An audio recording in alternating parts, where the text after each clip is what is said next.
Welcome to dinner with Steve and Jackie and a few thousand personal close friends. Dinner with the Greens. We're glad you're here tonight. Isn't it a great dinner? Yeah, fantastic. Thank you for being here. If you want the anointing of God on your life, if you want the power of God in your life, if you want the blessing of God around your life, you must build your life on integrity, humility, and generosity.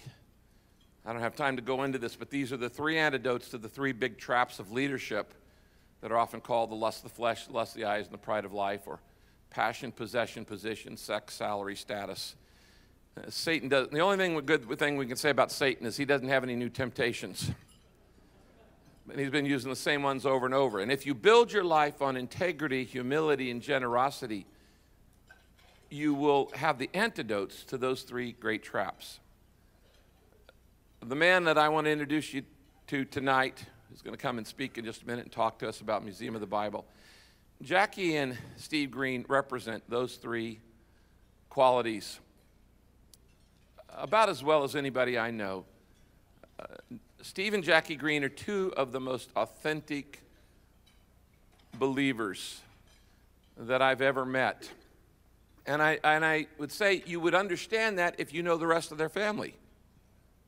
Because Steve's parents, Dave and Barbara, and the whole rest of the family, brothers and sisters, it's just a family that has put Christ at the center and God foremost throughout life. And now this one family, the Green family, has actually impacted America 4 different ways. First, of course, was the founding of Hobby Lobby. 600 stores, 47 countries, 47 nations, no, states, yeah. And the amazing thing, if you've ever been to Oklahoma City, you've ever been to the mothership there, it's just unbelievable. The organization, the quality, the cleanliness, the morale of the employees. Little known facts that most of the world doesn't know that Dave Green and the board every year raise the minimum wage every single year at Hobby Lobby. They are dollars and dollars and dollars and dollars ahead of the rest of the nation. No government's ever going to have to tell them to raise the minimum wage because they're like twice of what it is, 3 times. And they take care of their employees, and they provided a model of what it's like to truly have a business led by people who practice Matthew 6:33, seek ye first the kingdom of God. And the blessing of God has been on Hobby Lobby, and that has impacted, literally provided 40,000 jobs and all kinds of things in many, many areas. So just, if that had been enough alone, just the fact that the Green family built a model of a corporation that is successful and growing and expanding, yet treats people right and honors God and, you know, is closed on Sunday and all of the things that are amazing, that would be enough. But then, of course, the Green family and their foundations have been generous to many of you and many of ministries all around the nation. They have supported causes, Christian causes, in education and in, you know, healthcare and churches and ministries and broadcasts, and their generosity is widely known. These people practice what they preach. They live it, and their generosity in every area is amazing. And then a third area came along, and they didn't really plan for this one, and we really kind of didn't want it, but it was the battle for religious liberty. And we all know about that, and we all know about the Hobby Lobby case and the issue of saying, this is where we stand, and we will go no further, and we must, as Peter and the apostle said, we must obey God rather than men. And they took a stand, and it went, you know, all the way to the Supreme Court. By the way, I want to thank, yeah, you can clap for that. And if it had gone the wrong way, it would have been devastating to Hobby Lobby, but they said, look, if we lose the business, we lose the business, but we are not going to dishonor God. I don't know many businesses that would do that. I really don't. And that's the kind of people I want to hang out with. Rock-ribbed integrity, not just generosity, not just humility, but rock-ribbed integrity says, I'm sorry, this is what God says, and we have to do what God says. And they,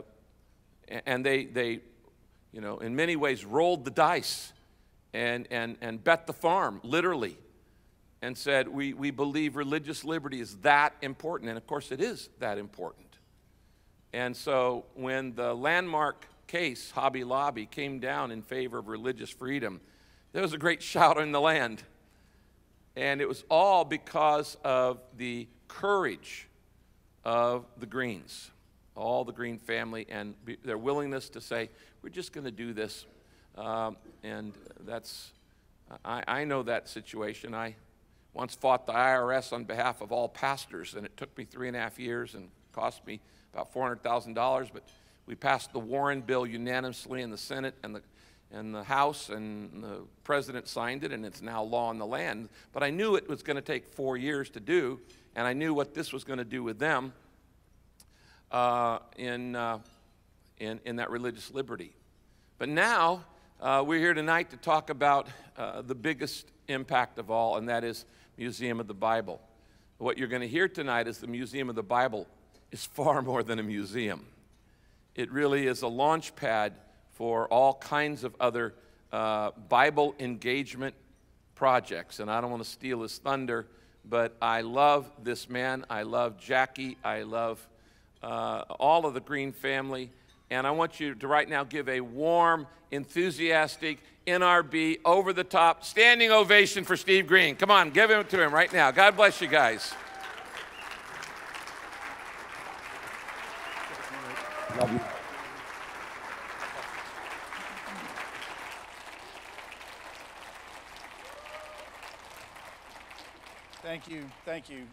Thank you, Rick. I'm honored, my family's honored for your kind words, and we appreciate that. And it is an exciting day for our family and where we're at with this Museum of the Bible, and I want to get to that. But before I do, I want to give you just a little bit of a background to share a little bit about our journey. My father is the one that, when he was in high school, started in the retail business at a small 5 and dime store called McClellan's. McClellan's was a store in Altus, Oklahoma, where he got started, and took to it just, it was just natural. As a duck takes to water, he just took to retail quite readily. And this was the store there, the storefront in Altus, Oklahoma. And while he was eventually graduated, and then he went to another company called TG&Y. Some of you may recall a general merchandise company called TG&Y, and this is the one of the stores that he actually opened there in Oklahoma City, which is where he had moved at that time. It's where I was born, lived there all my life now. And then it was while he was working at TG&Y in 1970 when he started manufacturing mini frames. This is the dining room of the home that I grew up in. And he and his partner manufacturing frames. Me and my brother would get to glue these frames for 7 cents a frame. That's how we got our bubble gum money. We'd walk up to his store at TG&Y and buy some gum and walk back. But started doing manufacturing in 1970. And it was 1972 when he opened the first retail store. He was looking for a place to put the manufacturing. He rented a 600 square foot space. The back 300 square foot is where the manufacturing of the frames was, and then in the front 300 square foot, he opened up a small arts and crafts store and called it Hobby Lobby. So that was the location where that first store opened, and it was said we have stores in 47 of the 48 states that we're looking in all 48 of the contiguous states here in the U.S. With 700 stores that we have actually opened as of now. So this is what the sales chart looks like. Oh, I'm sorry, before that, this is the warehouse that Rick alluded to. This is about 6 million square feet of our warehouse space. Those 5 buildings there. There's actually another short one, but we've actually expanded 3 more million square feet. So we're moving from 6 to 9 million square feet. We're moving into 2 million of that 3 million. So we have about 9 million square feet of warehouse and office space there in Oklahoma City, just not too far from the airport there.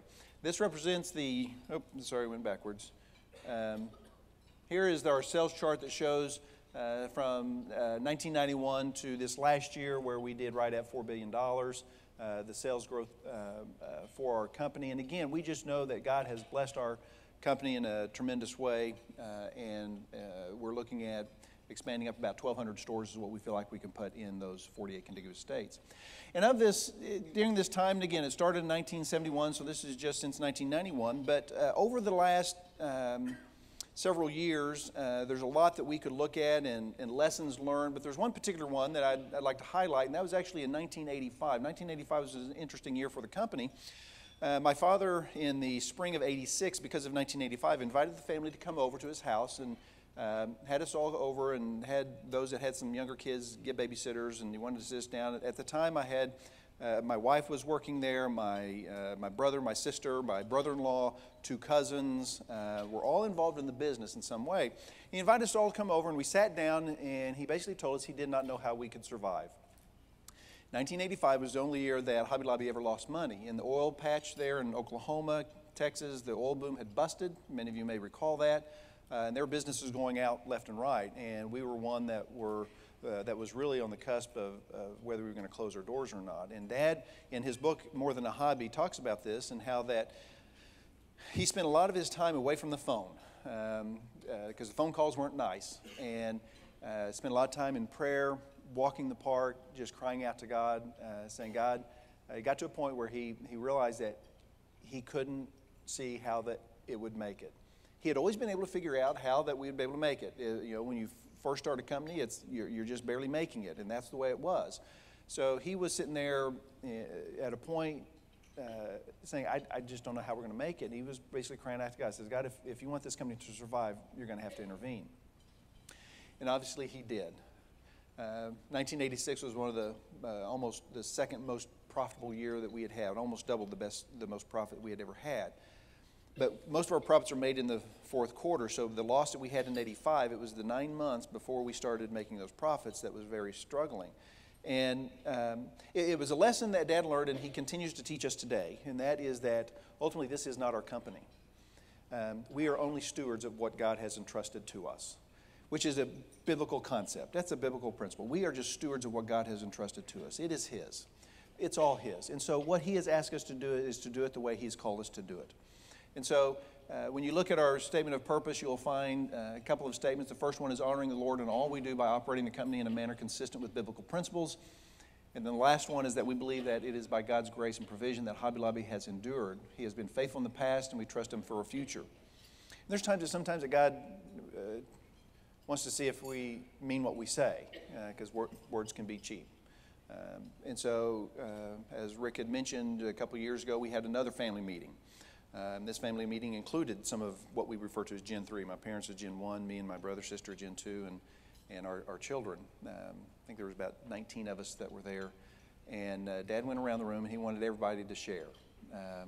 And so everybody shared, and there was some honest discussion. Do we realize what the potential impact would be if we draw that line in the sand? Are there any options? What can we do? And this had to do with the requirement that we freely provide life-terminating products to our employees. And when it was all said and done, it was pretty well unanimous that we can't. We want to operate our business according to Christian principles. If God is God, and if this company is His, we have to do it His way. And it really was a thought that there's really 3 options that we were facing. And Daniel kind of gave us 2 of those options. One of them was when Daniel was brought before, was taken into captivity and was in prison, was told that he had to eat the king's meat. And he made an appeal. He said, what if we just eat the bread and water? And it worked out. So the problem was averted. And that was a possibility. Secondly, Daniel got to a point where he was told that, you can't pray to your God anymore. And he said, I'm going to continue to pray as I have always done that. And so the second time, he had to face the lion's den. And in that case, God showed up and provided a miraculous deliverance for him. So it was averted the first time, and God delivered the second time. But I felt like there's also a third option that God sometimes uses, and that is the problems that we face, we may have to suffer. Stephen was stoned. All but one of the disciples were martyred. Job lost it all. And ultimately, Christ did hang on the cross. Sometimes the tool that God pulls out of the toolbox is he allows us to suffer for doing what he's called us to do. So we felt like God had three options. Is it going to be averted? Is it going to be miraculously delivered? Or is it going to be suffered? We did not know, but knew that those were the options that God had. But there was a certain peace in knowing we know we're doing what God would have us to do. Whatever happens, we are in good hands. And there is a peace of knowing that you're doing what's right, no matter what the consequences were. And as you know, we did win the case, and it was a slim margin, obviously, 5-4 decision. And hopefully people will realize that this is not just a win for a Christian minority. This is a win for all people, because that's what is found, our nation is founded upon, is religious freedoms. And so it can't be just talk. We have to live it. But the principles that God has given us in His Word are principles for us to live by, and they are principles if we want to live a successful life, no matter whether it involves suffering or not. Those are the principles that we can follow and are good for us. And those are the principles that we build our company on, we built our family on, and that we want to share with the world these principles and suggest that they may want to consider them as well. And that's where the whole Bible Museum idea comes from. Is here is a book that has principles that impacts every area of life. If we follow them, it works well for us. There's challenges, there's struggles at times. But when we follow this book and these principles, it is good. So that's what we're working on. It's Bible Museum. We, about 5 years ago, had a 501c3 established called Museum of the Bible with this idea of putting in a museum. And there's really been 4 initiatives that have developed. The museum is what really got it started, but there's also traveling exhibits, research, and education. I'm going to run through each of these and kind of give you an idea of what's going on and invite you to come by the booth and learn more. So the first one that we're going to touch on is the research. This is an item, and you can see some leaves of this item within our booth. It's called the Codex Climaci Rescriptus. We acquired it from Cambridge. It had been researched and studies back in the 40s, but with new scanning technology, we can pull out that underlying text. It is the underlying text that is Scripture in an Aramaic language. It is common for them to rewrite on vellum because it was not readily available, and that's what happened here. It was rewritten on. But we want to pull out that underlying text so we can better know what it is that is under there. With new scanning technology at Oxford called multispectral imaging, this is the same leaf before and after the scanning and computer-generated enhancements so that that underlying text can be pulled out and be researched. We're taking those scans from Oxford back to scholars at Cambridge to do the research on it. And we're asking the scholars to use students in that research. So far, there's been 3 students that have done research on this particular document that have received scholarships to Cambridge because of the discoveries they've made on this. So this is just an example of some of the research. We've had over 100 professors at over 50 universities across the country and across the world that are engaged. It also includes an archaeological site we're working on in Israel. It's been said what could be dug up archaeologically, a very small percent has been. So we're excited about looking under every rock because you know what? I'm not afraid of what we're going to find. I know what we're going to find. This book is going to continually be validated time and time again. So to have an army of people out there doing research and study just to make the case over and over again that this book that we cherish is exactly what it claims to be. So this is just one example of the research that we've got going on. Secondly, I want to look at is the exhibits. Because we had no idea when we first got started when we would have a museum. We had no location, we had no building. We started having a collection that we were itching to tell that story. We weren't collecting it because we were per se collectors. We were collecting it because we wanted to tell this book's story. It is a story like none other. But it's sitting in our closet and it was going to be years down the road before we were going to open up a museum. So that's where the idea of let's build out a traveling exhibit so we can start telling this book's story. We opened up an exhibit in Oklahoma City called Passages. This is what it looked like when it was in Colorado Springs. Today it is in Santa Clarita, California, just north of LA, and it's going to be there till the end of March.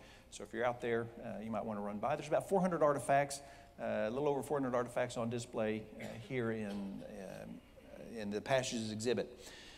This exhibit opened up an opportunity for us to do some international exhibits. The first one was in 2012 at the Vatican. We called it Verbum Domini. We went back in 2014, called it Verbum Domini 2. This is a shot of that particular exhibit right there at St. Peter's Square.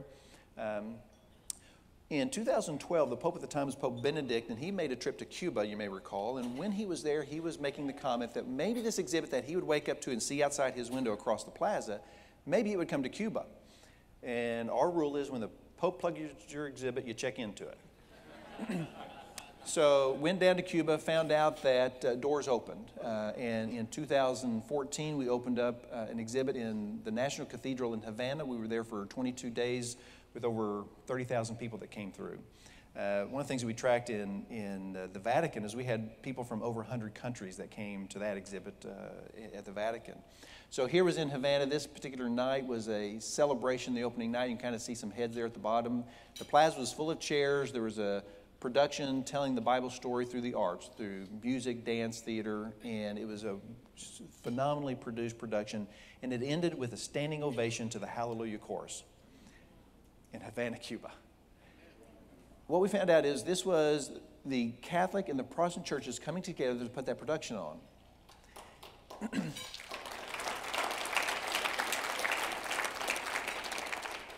I'm later sitting there thinking, you know, this exhibit took the approval of the American government, the Cuban government, and it was the Catholics and the Protestants coming together. That is just an indication of the power of the book that we all love. We actually went back to Santiago. We opened up 2 weeks ago with our second exhibit in Cuba, in Santiago, Cuba, and it has gone extremely well there as well. So we've also been at the Bible Lands Museum in Jerusalem. You might have been there. It's called Book of Books. The Bible Lands Museum is a privately run museum in the parking lot of the Israeli Museum. We were there. It was going so well. We were going to be there 6 months. They asked us to stay, so we were there for a full year from October 13 to October 14. That has also created some opportunities for us to do some other exhibits. We're looking at having an exhibit in Germany that will be opening up celebrating the Reformation. We have discussions of doing an exhibit in Asian cities. We had one in Argentina. So we've got a lot of other potentials to have some other exhibits. It's a way for us to take the exhibit to the people because not everybody's going to be able to come to Washington, D.C. The museum, though, is what got us started. And to tell you a little bit about the museum, the location is that red pin there on the bottom. It's 4th and D Street. This shows its proximity to the United States Capitol, just a few blocks from the Capitol. As we zoom in, the Air and Space Museum in 2014 was the second most attended museum. Don't know about it last year. It might have been the most attended last year. It kind of bounces back and forth museum in the country. From the corner of the Air and Space Museum to the corner of our property is 2 blocks, and the entrance is on the west side of the building, so right there is where the entrance to the Bible Museum will be. The other great thing about this particular location is that a metro stop comes up in the building next to us. There are 2 buildings. There's a building on the left and on the right. The building on the right is an office building. The building on the left was a design center that was built in 1923. We've designated it historical, and we are under process of having the building renovated. This is what a shot looked like as of a few days ago. The building there on the left is the old design center. The 3 floors that have those white boards as temporary walls, those are going to be the 3 primary floors of the building. Building on the right is the office building. We will build 1 floor on top of that building that will connect to the museum.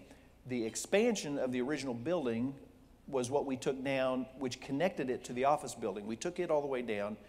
That we will be building back up. And that's what it looked like just a few days ago. If you go by D.C., we invite you to drive by and call our offices, and if we can, we'll give you a hard hat tour. We've been doing hard hat tours on a regular basis there.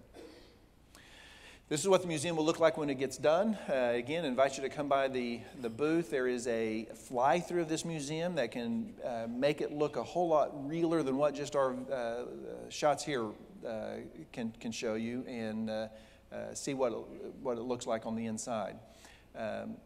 This is, again, another night shot from the air, what it would look like with an unobstructed view from that particular building. Those are those three primary floors: a history, narrative, and impact. Those are the three ways that we look at this building. The history of this book, what are the archaeological and manuscript evidence for the book? The narrative, there are people that walk in the street that don't know anything. Where do you start with a person that knows nothing? Now, over 90% of the homes show that they have it on their shelf, but there are people that have never read any of it. So the narrative floor is to say, let's at least have a high-level understanding of what this story of the Bible is. And then the impact. This book, unlike any other, speaks into every area of life, and it has impacted every area of life. And the impact floor is to show that. We also have other supporting facilities and functions. For the first time ever, the Vatican Library will have space outside of the Vatican, and it will be in our museum there. We have other visiting libraries that we're working with, so this is not just our collection. This is a collection of significant artifacts from around the world, the Vatican Library being one of those. The Vatican Museum as well, which is separate from the library. They are looking at having in their own space some cool technology, some 3D technology where you will be able to see the Sistine Chapel being created with, I can't tell you, new technology. It's going to be incredible. The Israeli Antiquity Authority, we also have agreements with them to have space in this museum. They have 2 million artifacts that all the artifacts within Israel are owned by the Israel Antiquity Authority. They, for the first time ever, will have space outside of Israel in the museum. This is their space, and they will be bringing items from their treasures. They have thousands of Dead Sea Scroll fragments, for example. They are the owners of those fragments, so they will be a part of this museum as well. There's other functions. A children's area will be a part of it. The elevators are even environmental. You go in and you want to go to the history floor, you push the button, screens come up, and you're inside Cave 4 at Qumran looking out at the Dead Sea. So you want to go to impact, there's going to be all kinds of different things. So even the elevators will be environmental. On the top, we'll have a restaurant serving the foods of the Bible. And we also have a gathering room at the top that can seat 500 for a banquet like this, or 1,000 with just stadium seating. We'd like to see this facility worn out with all kinds of functions and activities from all kinds of organizations that celebrate and love this book. The metro that comes up underneath the office building next door, we were asking, is there a way that we can kind of clean up this metro stop? They're fairly sterile, and we were asking about painting the ceiling. I said, we can do whatever you want to because that's your ceiling, because that's our building that sits on top of that metro. And so we're looking at putting in a digital screen up there that can change however often we want to. So everybody coming up out of that metro is going to see something that's going to be related to the Bible.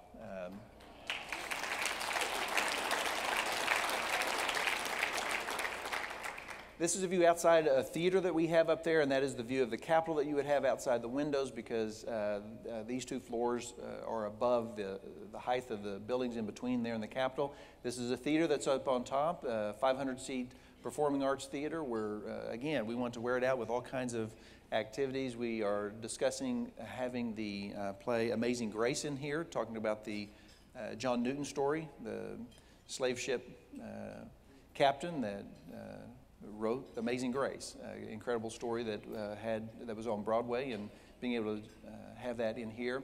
And what we can do with this particular theater is we have done what's called mapping internally to make where those walls become our screen, and we could make it look like this with a click of a button. So imagine you're seeing this play Amazing Grace on this slave ship, but you're not just watching it on the stage, you're actually in the ship. So that is what we want to see theater being done, celebrating and telling the stories that this book tells. So that's the museum. Again, I invite you to come by, see a little bit more about what we've got going on. The last one is education, right quickly. Because we're working with scholars, we have a collection, we're working with the Vatican, and we'll have this museum. It just made sense that we can have the resources to put a curriculum together to educate people on this book. This helped me understand, to some degree, the non-sectarian element of our museum. I don't want my child going to a public school being proselytized by another faith. So I can't do that either. I don't want to do that. What I want to do, and what I should be able to do, is just present the facts of this book. Here's this book's history, to just lay out the facts. Here's this book's narrative. And here's this book's impact.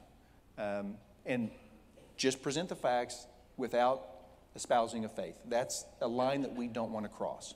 And so that is the curriculum that we are working to build. We would love to see it in the public schools here in the U.S., and that's what we're working towards. And we started there, but then we felt like God was closing a door. And about that same time, we had a mayor in Israel that said he wanted the curriculum in his schools. They said, I don't know if that's the way this normally works. Some retailer in Oklahoma building a Bible curriculum for the public schools in Israel.